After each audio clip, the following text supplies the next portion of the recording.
kita berpuasa, kita menolong orang, itu semuanya wasilah. Makanya ulama salaf ya, Imam Qatadah mengatakan al-wasilah itu maksudnya adalah at-ta'ah, ketaatan. Jadi orang-orang yang kalian sembah selain Allah itu mereka saja ya mencari ketaatan, ya kan, wasilah sebagai perantara menuju Allah. Ayyum aqrab wa yarjuna rahmatahu. Lantas siapa di antara mereka ini? Ya kan, apakah yang mempersekutukan Allah ataukah orang yang mereka persekutukan sementara mereka mengharapkan rahmat Allah? Siapa yang lebih dekat kepada Allah gitu? Wa yarjuna rahmatahu, dan mereka mengharapkan rahmatnya Allah. Wa yakhafuna azabahu, dan mereka takut akan azabnya Allah. Inna azaba rabbika kana mahdhura. Sesungguhnya azab Tuhan kamu adalah azab yang sangat ditakuti kan gitu.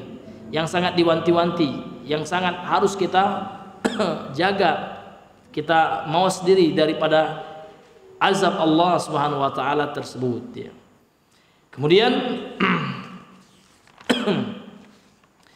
kita masuk kepada penjelasan daripada pensyarah kitab ini, yaitu Asy-Syaikh Shalih Al-Fauzan. Qala asy-syarihu hafizahullahu taala, munasabatul babi li kitab tauhid ya, korelasi atau kesesuaian bab ini terhadap pembahasan kitab tauhid. Apa sih kesesuaiannya, Pak? Apa korelasinya? Apa hubungannya antara bab tafsir tauhid dan kesaksian la ilaha illallah, penjelasan tentang la ilaha illallah? Apa hubungannya dengan kitab tauhid yang dibahas ini gitu? Maka beliau menjelaskan, lamma dzakara al-musannif rahimahullahu taala fil abwabis sabiqati at-tauhid wa fadailahu wa da'wata ilaihi wal khaufa min dhiddihi alladhi huwa syirku, bayyana rahimahullahu fi hadzal babi ma'nahu. Kata beliau, tatkala penulis buku ini yaitu Syekh Muhammad bin Abdul Wahhab At-Tamimi rahimahullah, tatkala penulis ya rahimahullah menyebutkan tentang bab-bab sebelumnya. Ya, sebelumnya kan bab tauhid, bab tentang keutamaan tauhid, tentang dakwah kepada tauhid, tentang takut dari lawannya tauhid, yang mana telah kita sebutkan dia itu syirik. Kemudian setelah beliau menjelaskan bab-bab yang sebelumnya tentang masalah tauhid, keutamaannya, berdakwah kepada tauhid, takut dari syirik gitu, bayyana rahimahullah fi hadzal bab ma'nahu. Kemudian beliau penulis pada bab ini menjelaskan makna dari tauhid tersebut. Ketika kita sudah tahu bagaimana besarnya keutamaan tauhid, bagaimana anjuran besarnya pahala berdakwah kepada tauhid, tentu ya sudah menjadi keharusan kita mengetahui makna dari tauhid itu sendiri. Sehingga pada bab ini beliau menjelaskan tentang makna tafsir dari tauhid itu sendiri. Kira-kira itulah korelasi hubungan antara bab ini dengan pembahasan tauhid pada bab-bab yang sebelumnya. Kemudian kata beliau, li anna ba'dhan nasi yukhti'u fi fahmi ma'nahu, karena sebagian manusia ya keliru, salah di dalam memahami makna daripada tauhid tersebut. Bagaimana bentuk kesalahan kebanyakan manusia, Pak, dalam memahami tauhid? Fayazunnu anna ma'nahu al-iqraru bi tauhidir rububiyyati faqat. Maka dia menyangka, sebagian manusia itu menyangka bahwasanya makna daripada tauhid itu hanyalah menetapkan keesaan Allah di dalam rububiyah atau perbuatan Allah saja. Disitulah letak kekeliruan sebagian orang. Jadi kalau ada orang menyangka ya tauhid itu adalah kita percaya Allah yang menciptakan, itu saja, maka pemahamannya sempit dan belum tepat.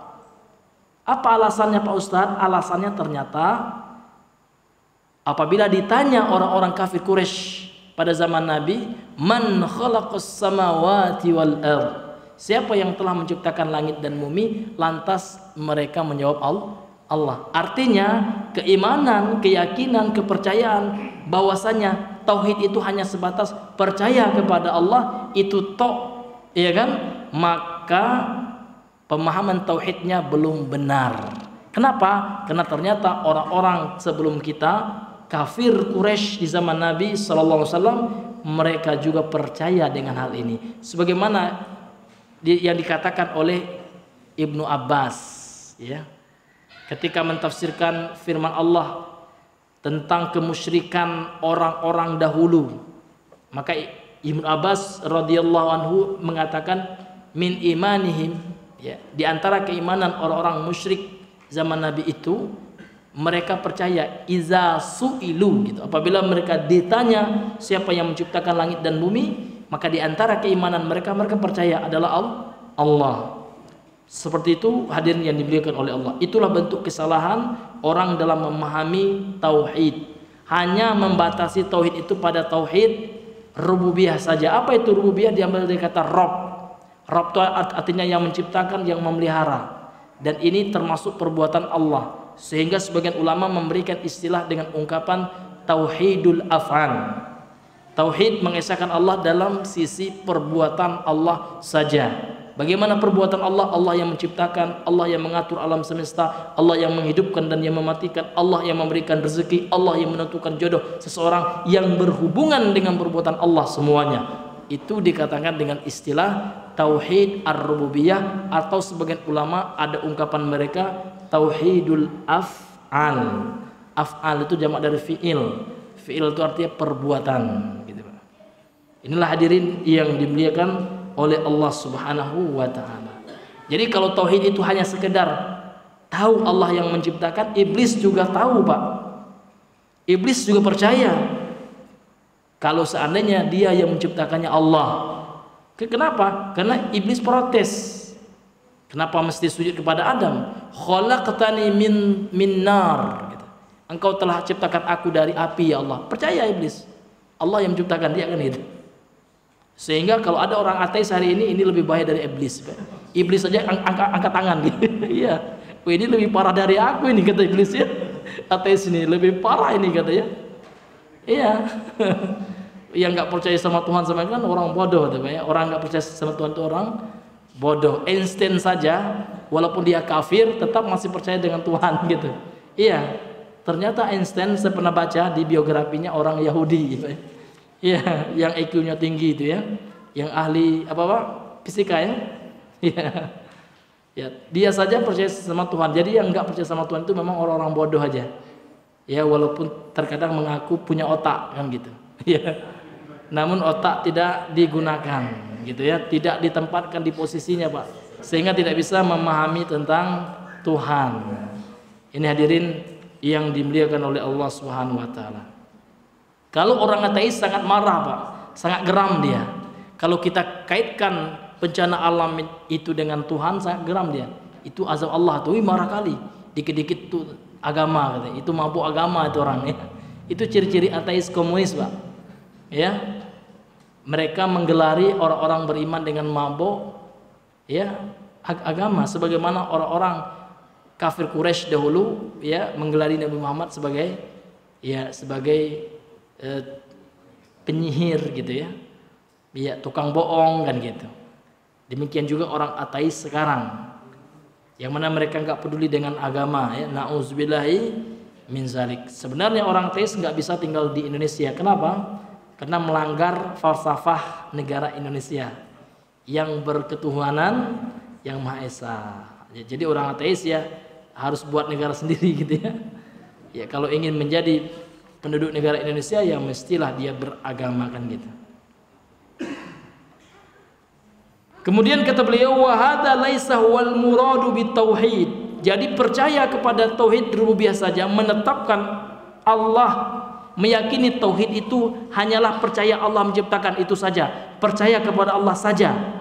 Ini bukanlah yang dimaksud dengan tauhid, katanya. Iya, wa hadza laisa wal muradu bitauhid. Ini bukanlah yang dimaksud dengan tauhid. Karena tauhid itu tidak hanya percaya kepada itu tok, gitu, Pak. Wa innamal muradu bihi dallat alaihi nususul lati saqal musannifu rahimahullahu tarafan minha fi hadzal babi annahu ifradullahi bil ibadati wal khulusi minasyirki. Dan yang dimaksud dengan tauhid itu adalah apa yang ditunjukkan dari nas-nas ayat-ayat Al-Quran dan hadis-hadis nanti, ya, yang dibawakan oleh penulis rahimahullah torofan minha, satu cabang dari dalil-dalil itu. Jadi memang nggak semua beliau membawakan dalil tentang tauhid, beberapa saja, ya kan? Fi hadzal bab, di dalam bab ini, bagaimana maksud tauhid itu? Min annahu, yang dimaksud dengan tauhid itu adalah ifradullahi bil ibadati, mengesahkan Allah di dalam beribadah. Itu Pak, ini di antara tauhid itu. Iya. Mengesahkan Allah. Jadi kenapa salah tauhid rububiyah? Tauhid rububiyah enggak salah gitu. Tapi kalau hanya meyakini Allah adalah pencipta itu saja dan dia tidak beribadah ikhlas kepada Allah, dia tidak hanya beribadah kepada Allah sementara dia juga menyembah yang lain, maka dia belum dikatakan sempurna tauhidnya. Jadi tauhid itu adalah mengesahkan Allah. Mengesahkan Allah itu maksudnya apa? Meyakini Allah satu, kan gitu. Di dalam apa? Tidak hanya dalam satu aspek saja gitu. Meyakini Allah itu satu, yang pertama di dalam aspek perbuatan Allah. Itulah yang dibuat istilah oleh para ulama rububiyahnya Allah. Kita meyakini Allah satu-satunya di dalam menciptakan. Apapun yang ada di alam semesta ini selain Allah itu namanya ciptaan. Allah itu khalik, Allah itu pencipta. Selain Allah namanya makhluk yang diciptakan. Jadi kita meyakini seluruh yang Allah ciptakan ini adalah ya ciptaan Allah, Allah yang ciptakan. Berarti kita sudah meyakini Allah satu, Allah esa di dalam penciptaan, dan itu bahagian dari perbuatan Allah. Karena menciptakan itu perbuatan siapa Pak? Perbuatan kita atau Allah? Allah gitu ya. Makanya disebut dengan istilah tauhid rububiyah atau tauhidul af'al. Mengesahkan Allah di dalam perbuatan Allah. Apalagi perbuatan Allah Pak? Allah yang menurunkan rezeki, yang menentukan rezeki gitu. Jadi kalau kita yakin, oh enggak Pak, ya bos saya juga menentukan rezeki saya. Itu kena kita dalam tauhid rububiyah. Na'udzubillahi min zalik. Ya, bos kita itu hanya perantara saja gitu. Hanya sebab saja. Ya, sebab. Namun yang menciptakan sebab itu adalah Allah. Mau bos kita ngasih kita duit kalau bos kita itu mati gitu ya. Ya bos kita tuh Allah yang ciptakan juga, ya kan? Maka hadirin yang dimuliakan oleh Allah itu masih ya dalam tauhid rububiyah. Kemudian tauhid yang kedua namanya tauhidul ibadah. Tauhidul ibadah. Istilah lainnya, kalau istilah-istilah ini cuma mempermudah sebenarnya Pak ya. Yang terpenting maknanya gitu. Apa yang dimaksudkan gitu, apa hakikatnya gitu. Jadi tauhid uluhiyah itu maksudnya adalah kita hanya beribadah kepada Allah. Kan gampang, meyakini bahwasanya Allah satu-satunya zat yang layak, yang berhak untuk disembah, untuk diberikan ritual gitu. Mulai dari doa, doa itu ibadah. Sehingga kalau ada orang beribadah kepada selain Allah berarti dia berbuat syirik gitu. Bagaimana berdoa? Ya kita minta, ya Allah, ya tolong selamatkan aku kelak di akhirat. Itu hanya kepada Allah Pak. Nggak boleh kita minta ya Abu Bakar, nggak boleh. Bahkan nih, minta sama Nabi pun nggak boleh Pak. Ya Nabi tolong selamatkan aku, kan gitu. Di akhirat nggak boleh. Ini termasuk syirik ya.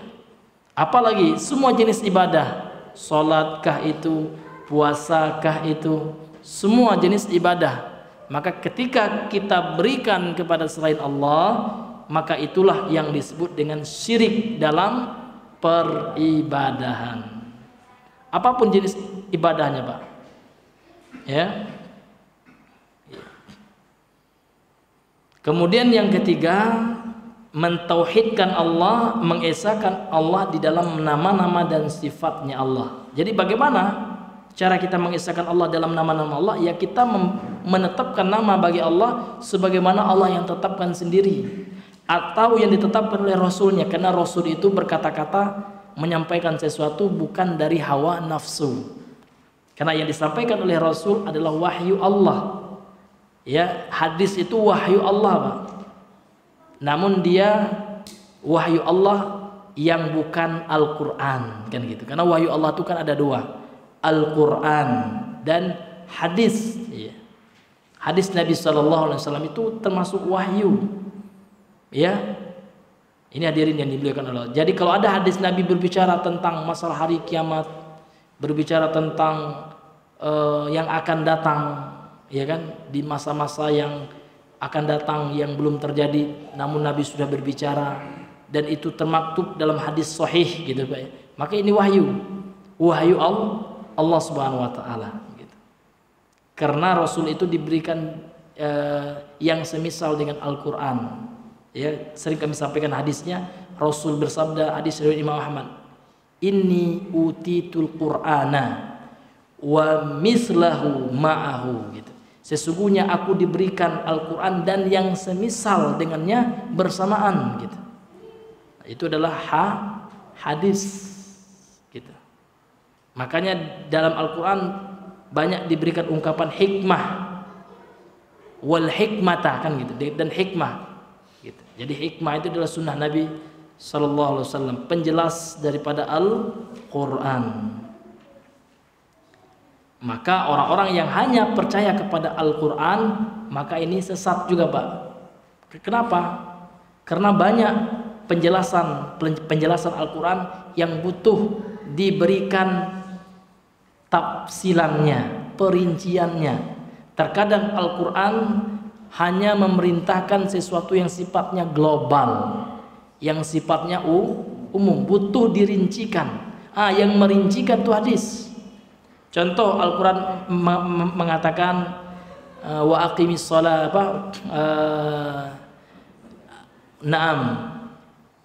wa aqimis sholata, dan dirikanlah salat, inna sholata tanha 'anil fahsya'i wal munkar, dan ayat yang lainnya, ya. Dan dirikanlah salat, gitu. Jadi bagaimana salatnya? Bagaimana cara salat? Adakah di Al-Quran, Pak? Diawali dengan takbiratul ihram, Allahu Akbar.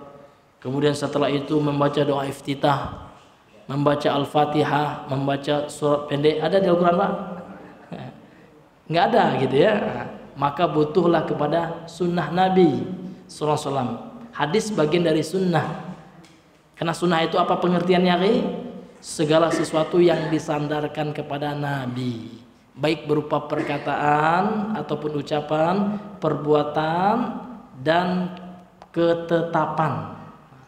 Takrir, Nabi nggak melakukan, Nabi nggak mengatakan, namun sahabat melakukannya dan Nabi menyetujuinya. Itu juga sunnah, gitu. Jadi jangan dibilang Abu Bakar ataupun Umar ataupun Abu Hurairah membuat bid'ah, katanya. Ya, berarti dia nggak paham tentang pengertian sunnah, gitu. Jadi sunnah itu yang tidak hanya yang dilakukan oleh Nabi, Pak. Sunnah itu tidak hanya yang diucapkan oleh Nabi. Ternyata yang tidak dilakukan oleh Nabi, tidak diucapkan oleh Nabi, namun Nabi setujui, itu syaratnya. Memang Nabi nggak melakukannya, namun Nabi menyetujuinya. Apa ya? Maka ini dikatakan sunnah, sunnah takririyah, ketetapan Nabi Sallallahu Alaihi Wasallam. Jadi kalau ada sahabat di masa itu Nabi masih hidup, ya, Nabi menyetujuinya, itu bukan sunnah, bukan bid'ah, gitu, ya. Itu adalah sunnah, ya. Nah, ini hadirin yang dimuliakan oleh Allah Subhanahu Wa Taala. Jadi kata beliau, kita lanjutkan. Jadi tauhid itu adalah yang ditunjukkan, madalat, apa saja yang ditujukan, alaihi, atasnya, an-nususu, nas-nas, ya, nas Al-Quran atau nas dari hadis, allati, yang mana nas-nas tersebut, saqal musannifu rahimahullahu ta'ala tarafan minha, yang sudah dibawakan, gitu ya, oleh penulis rahimahullah sebahagian darinya, ujung-ujungnya itu maksudnya sebagian darinya, gitu. Fi hadzal bab, dalam bab ini. Apa yang dimaksud dengan tauhid? Min annahu, yang mana tauhid itu adalah ifradullahi bil ibadah, mengesahkan Allah dalam peribadahan, wal khulusi minasyirki, dan bebas, ya, steril, ya, dari segala bentuk syirik. Nah, itu, Pak. Jadi tauhid itu adalah steril, ya, bersih dari segala bentuk syirik, yaitu yang tauhid. Kemudian kata beliau, hadirin yang dimuliakan oleh Allah Subhanahu wa taala, wa atafa syahadata alla ilaha illallah wa ala tauhidi liyubayyana anna ma'nahuma wahidun la ikhtilafa fihi. Kemudian penulis menggabungkan, menggandengkan tafsir tauhid ya dalam bab ini ya. Wa syahadati, wa itu huruf ataf, urut kata sambung gitu. Beliau menyambung dengan kesaksian bahwasanya tidak ada ilah sesembahan yang layak disembah secara benar kecuali Allah. Beliau gabungkan ini dalam tafsir tauhid ya. Apa? Supaya untuk apa, Pak? Maka beliau menjelaskan liyubayyina, supaya beliau menjelaskan anna ma'nahuma, bahwasanya makna mereka berdua, makna keduanya ya, antara tauhid dan la ilaha illallah itu, makna dua hal ini wahidun, maknanya sama, maknanya satu. Jadi kalau ada orang yang mengatakan apa makna tauhid, sama ya, substansinya sama, intinya sama dengan makna la ilaha illallah. Karena la ilallah itu kalimat tauhid gitu, ya kan? La ilaha illallah itu sendiri adalah kalimat tauhid. Maka ketika ada orang mungkin bertanya apa beda tauhid dengan la ilaha illallah, sama Pak gitu. Karena tauhid itu adalah aplikasi ya, adalah bentuk dari pengamalan la ilaha illallah. Orang yang mengamalkan la ilaha illallah berarti orang yang bertauhid.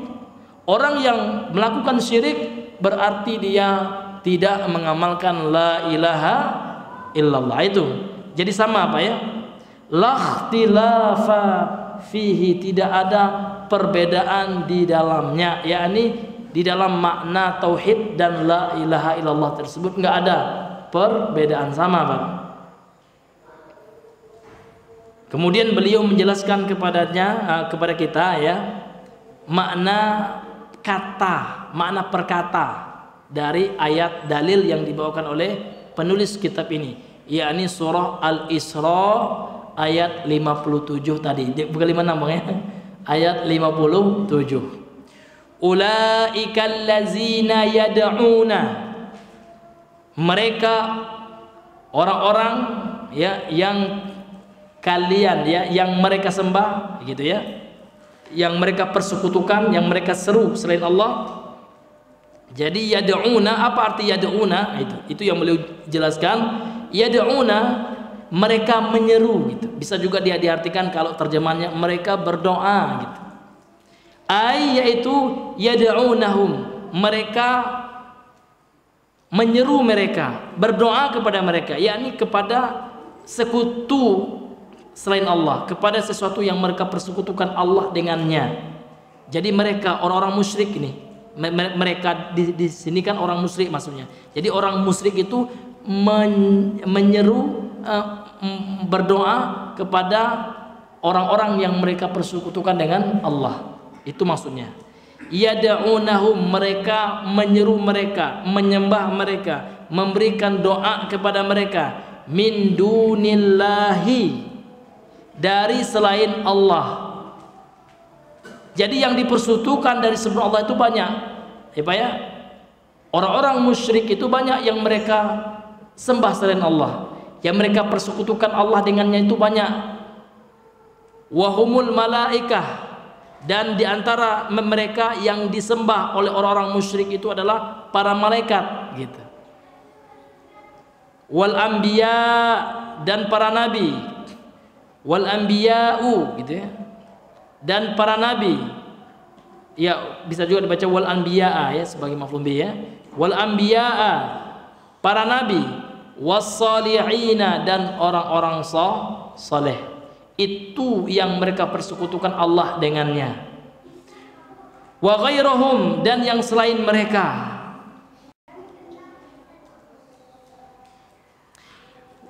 Fadh-dhamiru, maka kata ganti yad'uhum, mereka ya. Nah, mereka ya kan beribadah menyuruh kepada mereka para malaikat. Jadi malaikat itu ya objek yang mereka sekutukan dengan Allah. Jadi mereka yang menyembah, mereka yang menyerukan, ada di situ dalam bahasa Arab. Dhamir itu kalau bahasa kita kata ganti.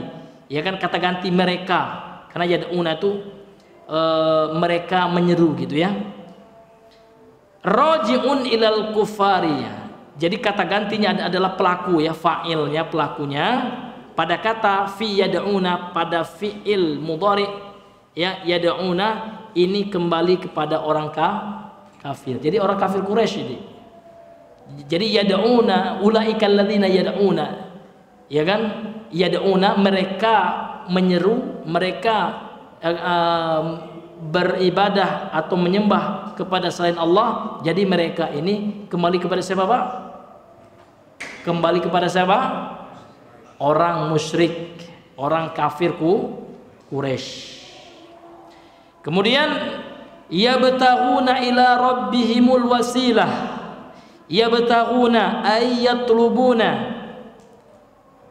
ya, mereka meminta, mereka menuntut, mereka mengharapkan. Nah, ini mereka di sini wadhamiru, kata gantinya, dhamirnya adalah fa'il ya, mereka. Kalau mereka yang di sini adalah raji'un, kembali ilal mad'uwina, terhadap orang yang mereka sembah selain Allah, orang yang mereka berdoa kepada selain Allah. Siapa saja itu? Minal malaikati, dari golongan malaikat, wa nahwihim, dan yang selain mereka, siapa saja yang dipersekutukan oleh orang kafir Quraisy dengan Allah. Karena orang kafir Quraisy itu, Pak, banyak kesembahannya, ada Lata, ada Uzza, ada Manat ya. Kemudian ada juga mereka menyembah orang-orang saleh.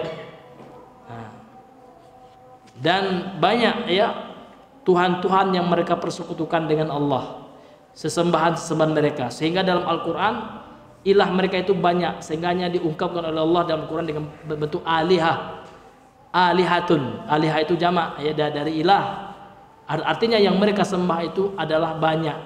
Sebagaimana kalau Bapak belajar ya kitab Qawaidul Arba, maka kaidah yang ketiga itu ya, Rasul itu Allah utus kepada manusia mutafarriqina fi unasin mutafarriqina fi ibadatihim.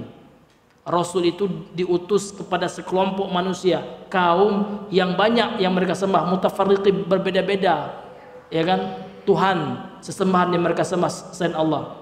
Minhum man ya'budul malaikah, di antara orang kafir Quraisy itu ada yang menyembah malaikat ya kan, wal anbiya was salihin, para nabi, orang soleh, wasyamsa wal qamar, bahkan di antara mereka ada yang menyembah matahari dan bulan, wal ahjar wa asjar, batu-batu dan pepohonan gitu. Bagus Pak ya kalau Bapak baca buku itu ya, Syarah Qawaidul Arba', itu dijelaskan dalilnya oleh penulis ya, tentang bagaimana bentuk kesyirikan yang dilakukan oleh orang-orang kafir Quraisy di masa Nabi sallallahu alaihi wasallam. Kemudian yabtaghuna ila rabbihim, mereka itu yang kalian sembah saja, mereka berharap menuntut kepada Tuhan mereka al-wasilah, perantara. Apa yang dimaksud dengan al-wasilah dijelaskan oleh Syekh Shalih Al-Fauzan di sini. Al-wasilatu ma yutaqarrabu bihi ila Allah, ma yutaqarrabu ya, ma yutaqarrabu bihi ila, apa yang mereka jadikan sarana untuk mendekatkan diri kepada Allah ya, dijadikan dia sarana untuk mendekatkan diri kepada Allah. Apa saja yang dijadikan sarana untuk mendekatkan diri kepada Allah. Fa makna tawassala ilallah, makna dari kata tawassala, bertawassul kepada Allah, maksudnya adalah amila amalan, dia melakukan sebuah amalan, yuqarribuhu ilaihi, yang mana amalan tersebut akan mendekatkan dirinya kepada Allah gitu. Itu yang dimaksud dengan tawassul. Paham ya? Jadi tawassul itu adalah melakukan segala sesuatu yang bisa mendekatkan diri kita kepada Allah, melakukan ya sebab yang bisa mendekatkan diri kita kepada Allah, sehingga kita baca Al-Quran itu tawassul juga.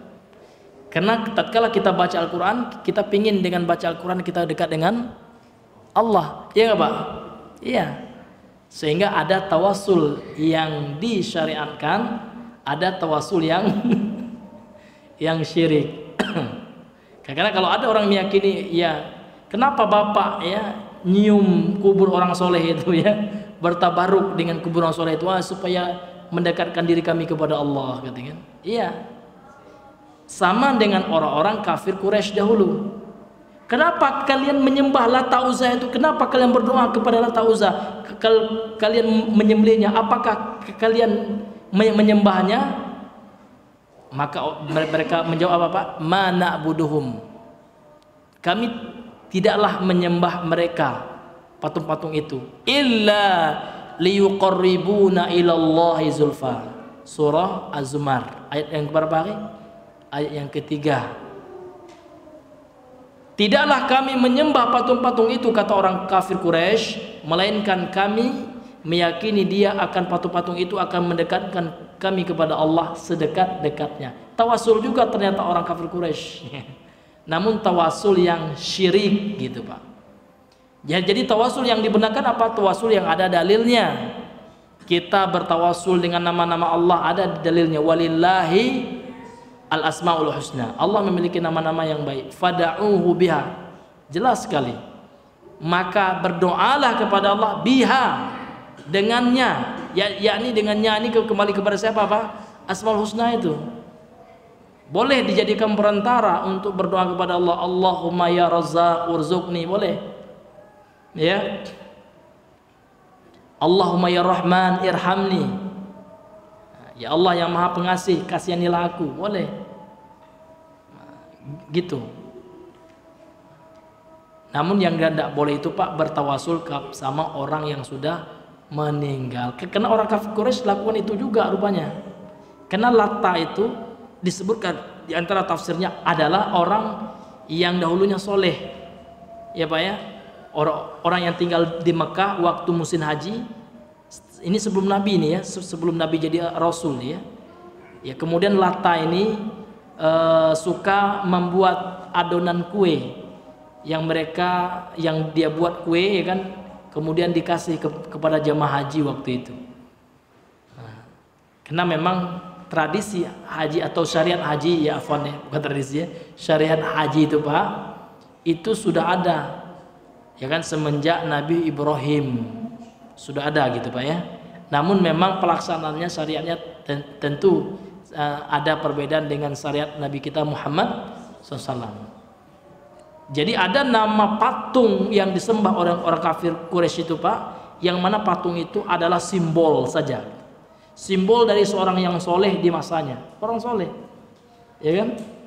Nah, jadi untuk mengenal orang soleh itu, makanya orang kafir Quraisy, kamu nyembah patung enggak? Gitu. Kami meyakini patung itu nanti mendekatkan kami kepada Allah. Patung itu sebagai wasilah saja. Nah, jadi ternyata orang kafir Quraisy itu berwasilah juga ya. Iya. Namun wasilah yang syirik. Maka kita katakan wasilah itu ada yang disyariatkan, ada yang syirik. Masuk waktu Bang? Iya, karena sudah masuk waktu ya. Ya. Insyaallah taala kita cukupkan dahulu sampai di sini, kena ya ada rapat nanti sedikit ya. Ya. Ya, mudah-mudahan dengan yang sedikit ini hadirin yang dimuliakan oleh Allah bisa menambah keimanan kita. Karena memang inti daripada tauhid itu adalah pengamalan ya terhadap konsep-konsep tauhid tersebut. Subhanakallahumma bihamdika asyhadu an la ilaha illa anta astaghfiruka wa atubu ilaik. Assalamualaikum warahmatullahi wabarakatuh.